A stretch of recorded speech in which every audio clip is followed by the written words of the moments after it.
Have you ever wondered if you're enough just the way you are, or if you constantly have to bend over backwards to please others? Join us on a heartwarming journey to a small town where a baker named Elias learns an important life lesson.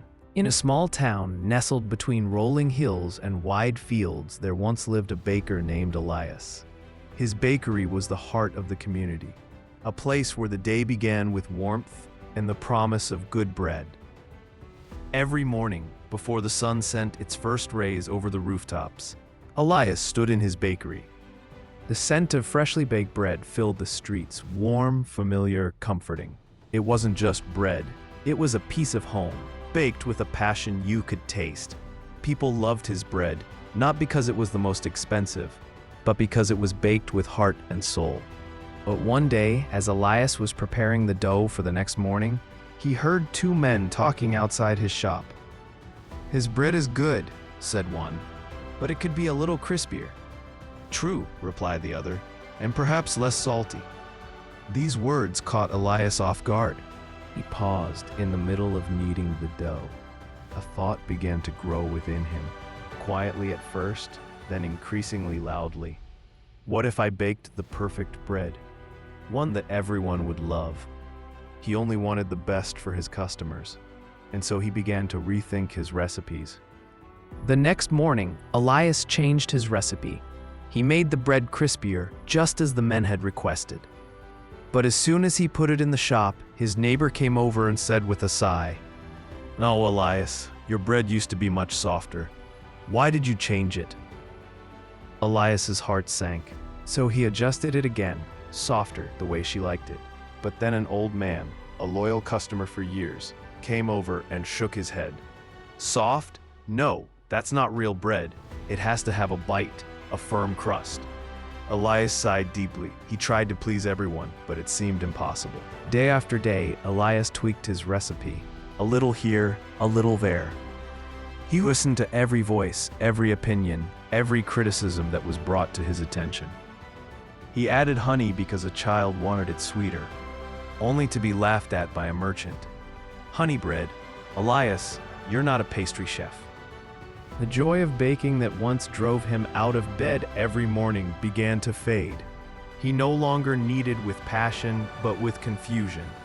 He tried to fulfill all expectations and in the process lost the most important thing, his own inner voice. And one morning, he stood in his bakery, looked at the bread before him, and no longer knew what it should taste like.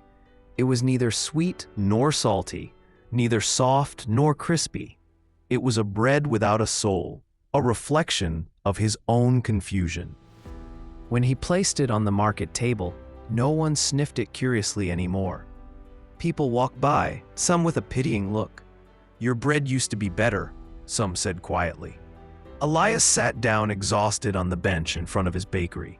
He felt empty, like his oven after midnight. An old street musician passed by, his flute singing a simple but beautiful melody. Elias listened and finally asked, "How do you get everyone to listen to you? I bake every day, and yet no one is satisfied anymore." The musician smiled gently, his eyes full of wisdom. "Everyone listening? No, my friend," he said gently. "Some say I play too loudly, others too softly. Some like my music, some don't. But do you know what I've learned?"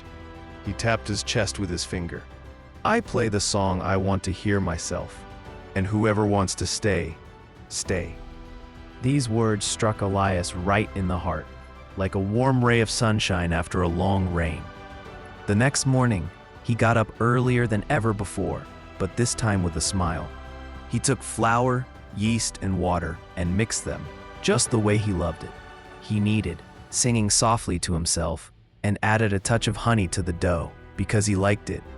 When the bread was ready, the whole street was filled with aroma. It was the familiar, heartwarming scent that people had missed for so long. People stopped, breathed in the air, and smiled. "Elias," someone said, "your bread tastes different today, but somehow better." Elias just smiled, because this time he hadn't baked to please. He had baked to be true. At the end of the day, Elias stood in his bakery, the sun setting, and he whispered softly, "People will always talk, but my heart knows what it loves." This story is a reminder to all of us. No matter what you do, people will always say something. Some want it one way, others another. If you try to please everyone, you lose yourself. Listen to your heart. What is your true melody? What do you truly love?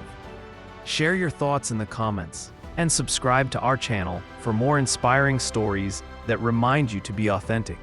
Let's create a world together where everyone expresses their unique soul.